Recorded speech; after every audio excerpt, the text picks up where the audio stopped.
Imagine this. You buy your dream home. You lock in your mortgage rate. And it never changes. Not for a year, not for 5 years. But for the next 30 years. No more sweating over interest rate hikes. No more worrying if you can afford your home next year. Sounds too good to be true, right? Well, for millions of Americans, this isn't a fantasy.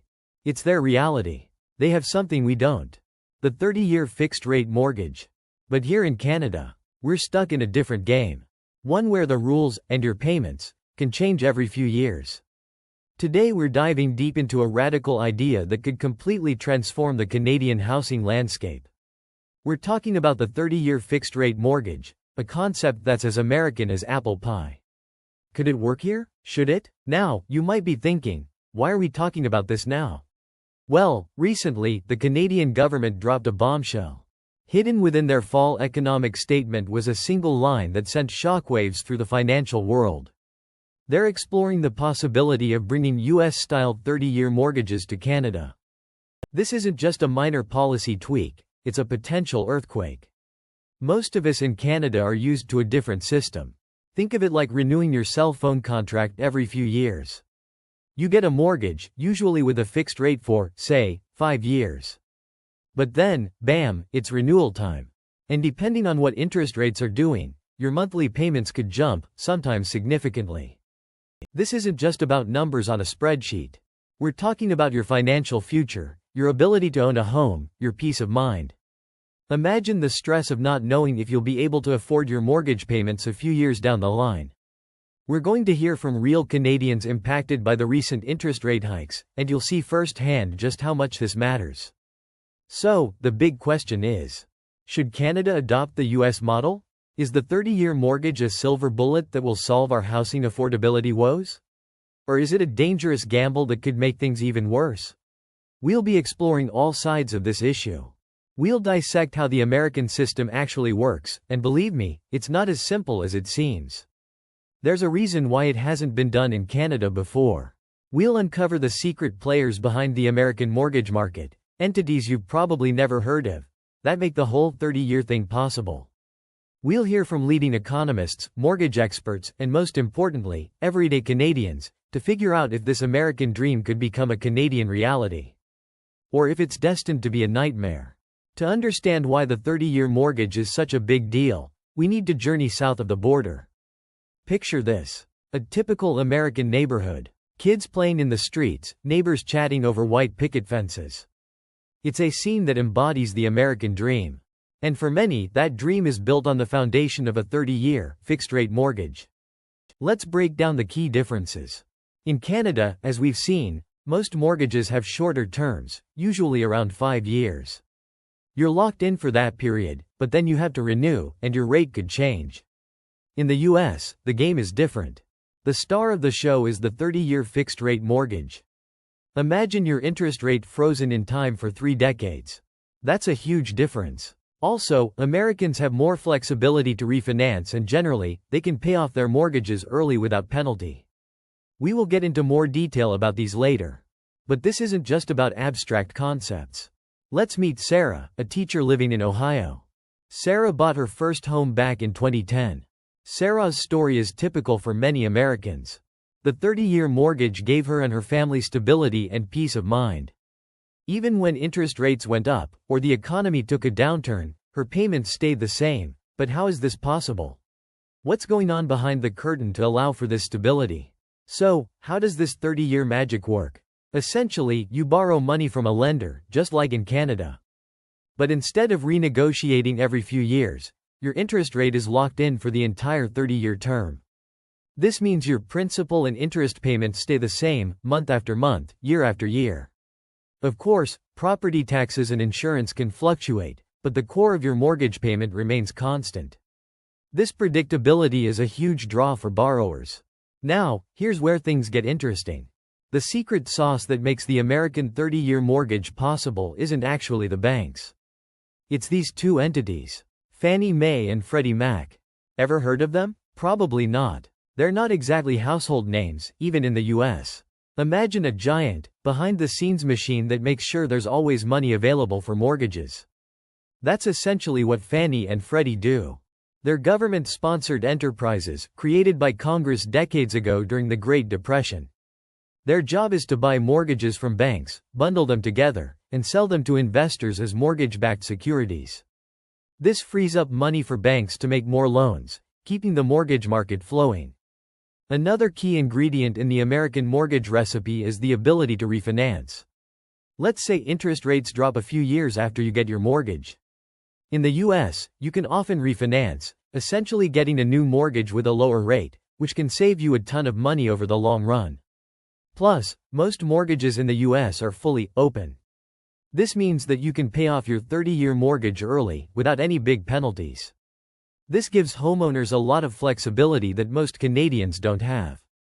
So, the American system, while not without its flaws, offers a level of stability and predictability that's largely absent in Canada. But this begs the question: why hasn't Canada adopted a similar model?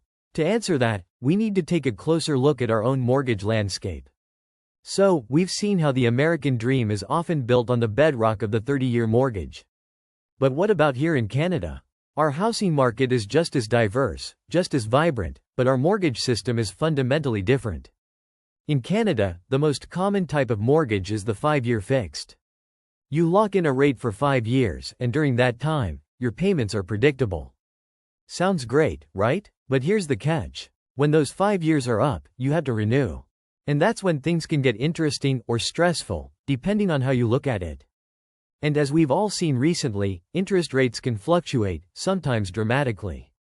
The Bank of Canada has been raising rates to combat inflation, and that has a direct impact on mortgage renewals. Suddenly, homeowners who enjoyed low rates for years are facing much higher monthly payments. Let's meet David, a young professional who bought a condo in Toronto a few years ago. So, why do we do it this way in Canada? Why don't we have those long, 30-year fixed rates? It boils down to how banks manage risk. By having shorter mortgage terms, banks can regularly adjust their lending rates to reflect the current economic climate. This helps them stay profitable and maintain the stability of the overall financial system. Think of it like a shock absorber on a car, smoothing out the bumps in the road. This system is like a double-edged sword. On one hand, it can protect borrowers from being locked into high rates for decades. If rates go down, you can take advantage of them at your next renewal. But on the other hand, as we've seen with David, it exposes you to the risk of rising rates, which can lead to payment shock. So, while you might have more flexibility in a falling rate environment, you also have less long-term stability. Of course, we also have variable rate mortgages in Canada. With these, your interest rate goes up or down in line with the Bank of Canada's prime rate. These can be attractive when rates are low, but they carry the risk of your payments increasing if rates rise. They've been quite popular in recent years, but the recent hikes have definitely put a squeeze on those borrowers as well. Now, let's talk about the Canada Mortgage and Housing Corporation, or CMHC. You might be tempted to think of it as Canada's version of Fannie Mae or Freddie Mac, but that's not quite accurate. CMHC primarily provides mortgage insurance. This protects lenders if borrowers default on their loans. While this does help to stabilize the housing market, it doesn't play the same role as Fannie and Freddie in creating a secondary market for mortgages and enabling those long-term fixed rates. Another big difference between Canada and the US is that most Canadian mortgages are closed. This means you're locked in for the term, and if you want to break your mortgage early, to refinance or sell your home, for example, you'll likely face hefty penalties. We're talking thousands or even tens of thousands of dollars in some cases. After 5 years, you may be faced with a 3-month interest penalty instead, but within the first 5 years, it can be very expensive to get out of your mortgage. So, while our system has its drawbacks, it's also designed to maintain stability in the financial system. But this brings us back to the big question. Could the American model work here? And if so, what would it take to make it happen? So, here's the million-dollar question, or perhaps, given the price of housing in Canada, the $1.5 million question. Would introducing 30-year fixed-rate mortgages in Canada be a dream come true for homeowners? Or a potential financial disaster waiting to happen? Let's break down the arguments. First, let's look at why some experts believe 30-year mortgages could be a game-changer for Canadians. The biggest selling point is undoubtedly payment stability. Imagine knowing exactly what your mortgage payment will be for the next 3 decades. No more renewal surprises, no more worrying about interest rate hikes. This predictability can be incredibly valuable for budgeting and long-term financial planning. As we've seen recently, interest rates can rise sharply. A 30-year fixed-rate mortgage would act as a shield, protecting homeowners from those potentially painful increases. For those who locked in a low rate, it would be like winning the financial lottery. A fixed payment makes it easier to budget for other life goals, saving for retirement, your children's education, or that dream vacation. You have a clear picture of your long-term housing costs, allowing you to plan with confidence. So, there's a strong case to be made for the stability and predictability that 30-year mortgages could offer. But, as with any major financial shift, there are potential downsides as well. And that's what we'll explore next. Now, let's turn to the other side of the coin. Critics of the 30-year mortgage argue that it could be a costly and potentially risky proposition for Canadians. The most significant drawback is likely to be higher interest rates. Lenders would need to charge a risk premium for locking in a rate for such a long period. This means you'd be paying more interest over the life of the loan, potentially a lot more. We're talking tens of thousands, maybe even hundreds of thousands of dollars in extra interest payments. Remember, most Canadian mortgages are closed. A 30-year term would be a very long commitment, and breaking it early would almost certainly involve massive penalties. This lack of flexibility could be a major problem if your life circumstances change, if you need to relocate for work, for example, or if you want to take advantage of lower rates by refinancing. In Canada, refinancing with a 30-year closed mortgage would be prohibitively expensive. Some economists worry that introducing 30-year mortgages could further inflate Canadian housing prices. By making it easier to qualify for larger loans, it could fuel demand and push prices even higher, making affordability even worse in the long run. It might also create a situation similar to the U.S. housing bubble that led to the 2008 financial crisis. So, the potential downsides are significant.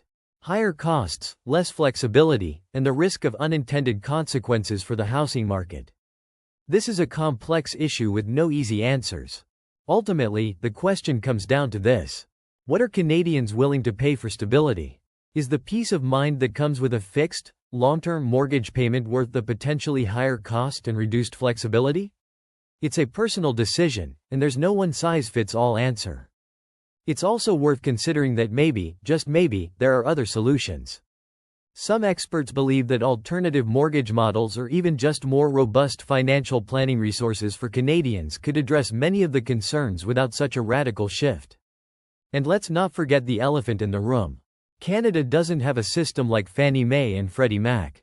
Creating a secondary mortgage market to support 30-year mortgages would be a massive undertaking, with no guarantee of success.